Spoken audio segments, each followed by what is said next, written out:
and welcome to Felixstowe Matters, live from our studio here in Felixstowe. My name is Sue Hall. Heavy breathing in the studio this morning is going to be carried out by my dog Presto, and my guest this morning for us to talk to is Adrian Baldry. Good morning, Adrian. Morning, Sue. Now, you have a very special skill that you have. You operate a driving school, don't you? That's right. Teaching people to drive, but you've also got another company that does some specialist training. Tell us about that. Yeah, priority driver training is basically aimed at the workplace driver, within car, vans, even up to lorries, giving them extra training. Obviously, passing driving test means that you no longer need supervision. It doesn't actually mean that you can actually perhaps drive 40,000 miles a year and be able to cope with that. Yes, because it's quite scary, isn't it? Some of these youngsters who are just passing their test and have had somebody in the car with them all that time, and then suddenly they're let loose on motorways and areas that they couldn't drive on. But you do a lot of work with companies, don't you? Is there some sort of compliance that they have to adhere to? Yeah, well, health and safety law says any workplace activity that places your employee in danger should carry out risk assessment and training as necessary. Also, any workplace activity that puts members of the public at risk also needs an assessment. Obviously, when you're driving, you're putting members of the public at risk, so it should be looked at. And it's compulsory, is it? Well, it's been in law since about 1974. What's really pushed it along is in 2008, along came the Corporate Manslaughter Act. Right. So any serious breach of health and safety law, health and safety or the police could bring the Corporate Manslaughter Act into use. £500,000 fine. Ooh. I'm a little bit cheaper than that. Just a little bit. Yeah. And also, in 2010 it was rejigged. It can now comes with a publicity order, so the judge, as well as fining you £500,000, can say you need to put it on your website. Right. So you've got to be publicly You've got to publicly acknowledge declare that you've been convicted of corporate manslaughter. Wow, that is a big change. So isn't imagine it? your nice shiny website Yes. with, oh, by the way, we was convicted of corporate manslaughter as well. Oh, yeah. And I'm sure there's not a lot of companies that know that that's law. No, there's only been 2 cases so far, none of which yet for driving. But at the Association of Fleet Operators a couple of months ago, one of the guest speakers was a policeman who actually said to the members there that UK police forces are actively looking for their first corporate manslaughter regard to driving. Up till sort of recently, they've just looked at the driver. Was he at fault for the collision? Now they're looking further back. Was he given training before he was given a set of car keys? Has he had 2 or 3 collisions in the past? If he has, did the company offer him any training to correct any faults that he's got? Oh, that's really interesting. If they didn't, Yeah. then they could say, well, has the employer complied with their duty of care? If you gave the employer a chainsaw, would you make sure you could use it? It's like any other health and safety compliance, isn't it? It's you've got to offer the training for that piece of equipment, and a car is a piece of equipment. Exactly. Yeah. And a lot of people think, oh, he's got a set of, look at his license, oh, he's got a license, here's a set of keys, away you go. Because that's what they've always done. So this change in the law was obviously good news for a company like yours, because it meant a lot more companies were aware of their responsibilities and they'd be looking for it. You mentioned the police there. Do they have their own people that do their driver training? Or? Oh, yes. Yes? Oh, yes. To get to a Class 1 driver, you're probably looking at something like 9 weeks of training. Right. Over so many years before you become the highest grade you can. Yeah. Because they certainly are a risk on the street sometimes with their blue lights flashing and everything, so they have a lot of training. Yes, I can imagine. So not just the health and safety compliance, but I think there's all sorts of other advantages to the training that you do. It's like fuel economy, bad habits, that sort of thing. We usually find the techniques we pass on usually pays for our training. We usually up their efficiency by 20-30%. A lot of drivers I take out with quite easily increase their miles per gallon 6, 8 and sometimes 10 from the before and after. Just by taking out a few gear changes, planning ahead so you avoid stopping where you don't need to, just keeping the car rolling, little things like that, little tweaks. It's just all add up together.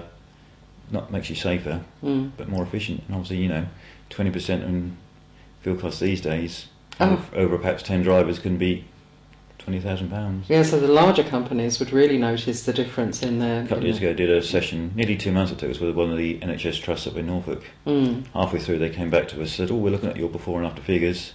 you should save us 90,000 a year. My goodness, 90,000. I thought, I'm not charging enough here. And they said so many tonnes of CO2, but my jaw was already on the floor by that time, so I didn't. Well, I suppose that's the other side of it, isn't it? The sort of driving more efficiently makes you a little bit more eco-friendly as well, doesn't That's it? Yeah, you're not burning the fuel. So there's huge advantages to it. So how long does that training take? Well, just a little bit of eco training. We sometimes see 8 people a day, so it's 15 minutes each, just a few little different tricks. If we want to go more advanced, driver development, defensive driving, what have you, different names for the same thing. We usually have like a 3.5 hour session. Right. We can take them out, we look at their driving, and then see how we can develop it. It's not a driving test. We look, okay, you're driving at this standard, we can now do this, this and this, and increase that standard of driving, more professional. So the driving test itself has changed since I took my driving test, for example, and I've never taken any additional training, so I probably couldn't recognise a lot of stuff in the highway code without some refresher stuff. But it's changed with this theory test now, isn't it? How do you think has that improved drivers, do you think, in your opinion, or not? I don't think it's done much. It makes them more aware of some of the rules and regs with MOT certificates, insurance. People are more aware. There's not the excuse now, I didn't know. It's all in the theory test, so if a car hasn't got an MOT, they know about it. They would have learned it when they're doing the theory, so there's not the excuse there. So the people that book in through your driving school obviously get the added benefit of your knowledge as the priority driver trainer. Yeah, we're trying a little bit. Obviously, sometimes when somebody's very novice, there's only so much you can teach them to start with. We don't teach just to pass the test, we try and develop their knowledge as much as possible. Right. But when somebody's only got perhaps 15, 20 hours experience, you can't give them too many scenarios. They like it, in this situation, do this, this and this. Once they've got 2 or 3 years experience, you can then start to think, well, in this situation, would you consider doing this? And they've got more experience to think, yeah, this might be better in this situation. Whereas your learner, it's too much too soon. Yeah, I can understand that. So if I was not a company, if I was just an individual, and I decided I wanted to take this awareness training, I mean, what would that involve for me in terms of cost and time? It could be perhaps £60 for a couple of hours, or perhaps a bit more. Depends how in depth, how much time you want to spend on it. And obviously we can train you up, so you could later on perhaps take the ROSPA or IAM test. We can train you up, and you can do that, and that's the Royal Society for the Prevention of Accidents, isn't it? Yeah. Right, and you get a certificate to prove to it. And the thing about ROSPA is either ungraded if you're not that good, but you can get bronze, silver, or gold. Okay. So if you got bronze the first time, 3 years later you get invited to take it again. You might do silver, gold the next time. I'd much rather have that on my website than corporate manslaughter, actually. I've seen companies like builders who said, all their drivers have done courses, and so many have got the ROSPA Gold. So what kind of comments and feedback do you get from the people who take your courses? Well, a lot of people have never done any training. They might have passed a test 35, 40 years ago, and they said, that's really good, we should get this every 3 years, you teach them stuff they don't know. Good example, how local authorities sign the roads. You came around some bends today, didn't you? Yeah. So some bends just have perhaps one warning sign. Some corners have 2 or 3 signs, slow written on the road. Why have some corners got more signage than others? Yes, that's a whole other subject, isn't it? Road marking. Basically counts as worth on how many people have been killed or injured. The more fatalities, more injuries, the more signs they put up. Right. And some of those can be conflicting sometimes. But you can use that. Think, why is this sign? Why is there so many signs here? And then perhaps it can adjust your speed and position as you approach it. So what sort of training did you yourself have to do to be able to pass this on? Initially I was a driving instructor, did all the qualification for that, and then I did another set of qualifications for becoming on the register of fleet driver trainers. League, did you say? Fleet driver trainers. Fleet driver trainers, I'm sorry. Yeah, so it's more aimed at people who can already drive. Qualified me to do development training. Right. Cars and vans. So you can do cars, vans, lorries? Lorries, before I was a driving instructor I had 12 years on lorries, so I've got that background as well. Okay, and what about buses? Not to tend to do buses, no. No, you don't. But I think I can pass people on to do that as well. Right, because there are people who do the fleet training for buses, I guess. Yeah. What we've got to have now, drivers have to do what they call driver CPC, continual personal competency. So a lot of courses now do involve driving. It's a new thing that's come out recently in law. All lorries, bus drivers all have to do this. They've got to do their 37 hours in the classroom before 2014. So Wow. standards are trying to be raised. Not just UK, it's European wide. So do you work with other sort of health and safety people, you know, because there's this, it's such a minefield, isn't it? There's first aid, there's, you know, there's all sorts of different things. So, you know, if a company's wanting to be compliant, then, you know, there must be a lot of different providers that they have to work with, because no one company will provide everything. Yeah, you find a lot of health and safety advisors don't really touch driving. It's a specialised field, and they tend not to go down that route. But we can do that. And obviously, once we do training, we fill out a full report for the employer. Because if you've got more than 5 employees, you need to keep records. Right. But you mentioned... I don't know why you wouldn't want to keep records if you've got less than 5, because it's all there if you need it. So if I was a small company with 5 drivers, and I said to you, right, I want to be compliant, I want to make sure my drivers are trained, would you take them out individually? Would you do them as a group? I mean, how? Because that's obviously my business still needs to run with those 5 that's drivers. It. Yeah, well, we can work with the company. Obviously, you might not want 2 drivers, 2 employees, not earning any money that particular day. So yeah, we can take them half day each. So you're not taking too many people away from the workplace, as it were. Right. You know, some people are like, yeah, we've got time, we take 2 people out. And sometimes it's nice to have 2 people in the car, because you get a bit of discussion going with the person who's not driving in the back. So for the larger companies, you know, that presumably it's easier for them to let more people go at a time. No? It's up to them, you know. Yeah. But if they've got, say, I don't know, 100 company car drivers, for example, you know, that's a lot of people to get trained up. So that would have to be like a little campaign. Also, you look at who's the higher risk ones. Look at their collision history. Right. If somebody's had a half dozen knocks over the last 3 years, well, prioritise them. Prioritise those. You might have a new employee, so again, before you give them a set of car keys, we can take them out, have a look at that, take them out before they actually go out. So what kind of companies do you find yourself working with now then? All sorts, you know, insurance companies. And how do they get to hear about you? Mainly we campaign. A lot of companies look at the campaign. I was with a lorry driver yesterday, and it's flagged up from the insurance company. Oh, right. It had an accident, so we go in and have a look at what he's up to. A lot of it is manoeuvring. And these, I've probably got terrible bad habits, because I think you do, don't you? It's just, and you don't even realise you've got them, because you just get into them, you know, as soon as you start to drive on your own. What are some of the examples of some of the worst things that you've seen? Something worse. Something it's nice to make people aware of. Because a lot of people cross their hands over. Now they don't lose control of the car. But seem to remember on the steering wheel. Right. Okay. But one of the developments in the cars for safety is the airbag. So if you're going around the roundabout and somebody hits you, the airbag deploys. You then punch yourself in the face at 200 miles an hour. And then people, perhaps I don't want to cross my hands over anymore, because so little things like that you can just point out. Yeah, I suppose because that position is going to be like you're kind of covering your own face, isn't it? At 200 miles an hour. So you go to work with a nice black eye and just punch yourself. But you know, you could also have a broken wrist at the same time. I think we could all do with being aware of how to save money on petrol. And I know some people ride the clutch, don't they? And some people sort of, you know, change gears. We usually find the older the driver, the more benefit we get.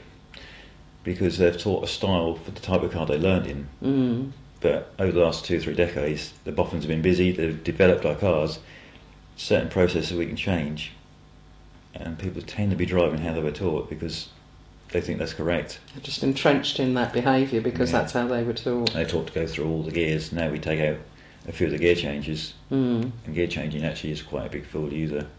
So the fewer gear changes you can make, better it is. We've got much better braking systems on the car now than we had 20-30 years ago, so we can use the brakes to slow down, then select the gear you need. So almost, in fact, it's not just awareness, it's retraining them, isn't it, to drive in a different way. You know, How receptive are older people to that? Some aren't. Yeah. You try and work. You explain why the changes are. You don't say, "Now do it like this," because the way you're doing it's wrong. Well, they're not going to work with you. Exactly. You explain, "Well, we do it now because the car's been developed." You think back to your first car. What were the brakes like? That's what you've taught to go through all the gears. Now we've got much better braking systems. Slow down the brakes. Go to the gear you need. I remember my granddad, God love him, gone to God now, but he had a big old Austin Cambridge, and that was the first car I ever sat in the driver's seat of when I was a child. And I just never thought I would ever be able to drive anything like that, because they were big, solid cars in those days, weren't they? Yeah. And I was impressed that he drove it. Yeah. No power steering. No power steering. Parking. How did we ever park these cars? I bet you see some sort of. Talking about parking. There's that whole debate going on about men and women and how they park and parallel parking and that kind of thing. Do you give hints and tips on that as well, or? Yeah, again, for and safety. Lots of companies now, if you work for like Norwich Union or Aviva it's called now, British Gas, National Grid, all their staff car parks are reversing only. Oh, really? Yeah. 54% of our insurance claims are done manoeuvring in car parks. 54%? Wow. Costing the UK business about 400 million a year in repair to the vehicles, harbour another one, time that vehicle's off the road. 54% in car parks? That's a huge statistic. Car parks, slow movers. Yeah. So a lot of these companies now getting all the staff to reverse in. Means when they drive off with a cold engine, they're not putting so much wear and tear on the engine. And when pedestrians get hit by vehicles, it's when they're reversing. So if you're driving out and then somebody walks in front of you, you see them. If you're reversing out with a van, no windows in the back, first thing you might hear is the bang. So there's lots and lots of benefits just by purely reversing into the space when you get there. How do you feel about reversing cameras in cars? They can be useful, yeah. It just gives you another angle. Another tool to use to try and improve. Yeah. So are you busy at the moment? Quite busy, yeah. Mixture of everything, bit of learners, company car drivers, van drivers, lorry, the whole thing is sort of in the mix. And you mentioned before the job that you'd had before this. I mean, is this something you've always wanted to do? When you were a little boy in a Suffolk school, what were your dreams? I can't remember now. Seems a long time ago. Yeah. Where did you go to school? In Debenham. Oh, right, okay. Yeah, out in the sticks. Yeah. And you live now in Stowmarket? Stowmarket, yeah. Right, okay. But so, when you left school, what was your first job? First job was actually working in an animal feed mill, making pig feed. Oh, right. And then moved on to deliveries, so I got on the lorries, done me HGV licence as it was at the time, changed a few companies, more road haulage, and did that for 12 years. But then I thought, do I want to do this till I retire? So I looked at taking more training and progressing myself. But you've always enjoyed driving yourself anyway, so made a career out of it. A career of being on the road, yeah. So how many people have passed the test with you then? I wouldn't like to think. 15 years, I don't know. I haven't sort of clue. And how much are driving lessons with the Adrian Baldry School of Driving? At the moment, 23. Right. Yeah, it's quite competitive out there. Is it? Yes. Yeah, there's lots of instructors out there at the moment. So, trying to... Yeah, I think a lot of people have tried, they get made redundant or they do things, and that's one of the avenues that they go down, isn't it, that they can train to be one. Yeah, unfortunately, you see lots of adverts in the paper offering, mega bucks. Obviously, these companies don't really focus on learners. These companies train people to be instructors. That is their business. So, they might say you're franchised at the end of it when you pass. Can't guarantee the work's going to be there. And obviously you've spent several £1,000s on all the training. And presumably the car itself with the dual controls, they're not cheap either, are they? And dual controls actually isn't that expensive. You buy it from the company and you get a recognised fitter to do it. You can probably fit a dual control for about £350. So it's not huge money just for that. But obviously some of these people, like some of the bigger companies, you're looking at perhaps £200-300 a week franchise fee. Well, that's perhaps three plus days you work in just to pay the company back for the franchise. Yeah, that's a really big hit, isn't it? Yeah. Yeah. You'd have to be doing a 6-day week to you know, even put bread on the table, really, wouldn't you? Yeah. And that's been that for many years. When I qualified with one of the major schools, you know, I didn't actually work there and work. I set up on my own, stayed in my old job until the phone started to ring. Not many people can do that, unfortunately. I was in a job where I had a good relationship with the boss, and we needed each other for a little while. And over about 18 months, I suppose, I then sort of drifted away because I'd filled my order book. I would imagine you get quite a lot of your clients from previous happy clients, people who've seen the benefit of what you do. That's one of the hardest ways to get business, and you know, by referral, word of mouth. You can't rely on it. You can't rely on it. If you ride on that on its own, you'd struggle. But again, advertising, as you probably know, it's changed. When I first started, we just adverts in Yellow Pages, directory. That doesn't work anymore. It's all on social media. Are you active on social media? I try to be honest. I could be better. I could probably use it more effectively. Yes, because there's just so many choices of social media as well, isn't there? I mean, and what works for one business might not be for another. You know, Facebook and Twitter, it's they're two very different mediums for different audiences as well. Different age groups. Yes, that's right. So it's interesting to see what works for a business in the social media arena. And also keeping your private life social media away from your business social media, because it needs to be different. But don't you think generally anyway, I mean, the way that we do things now is so different. The way we buy, the way we sell, the way we communicate, everything's changed so radically in the last 15 or 20 years. Yeah, and it's a big change. And for me, the biggest change I've seen, aside from the technological advances, is it's now about sharing information, whereas it used to be about protecting your information and you'd keep that secret. Yeah. But now it's a sort of, no, have this, and you know, have you seen that? Yeah. Share the information you've got. Yeah. Make it, show people that you are expert in your field. Yeah. So on your website, are there any sort of like simulated driving things that you can do? Have you thought about that or not? I've got the videos, because obviously now the latest change in the driving test is the independent driving. Right. Where for 10 minutes you'll just get given a destination to follow. And there's an example of that on my website. Well, one of the things I want to talk to you about as well is I know that you're running, is it a skid pan course? Yeah. Tell us about that. Yeah, we've got a nice wide bit of ground, so nothing to hit. Got two old cars retrieved from the scrapyard. One's front wheel drive, one's rear wheel drive. Got a nice area covered in used cooking oil. Where did you get the cooking oil from?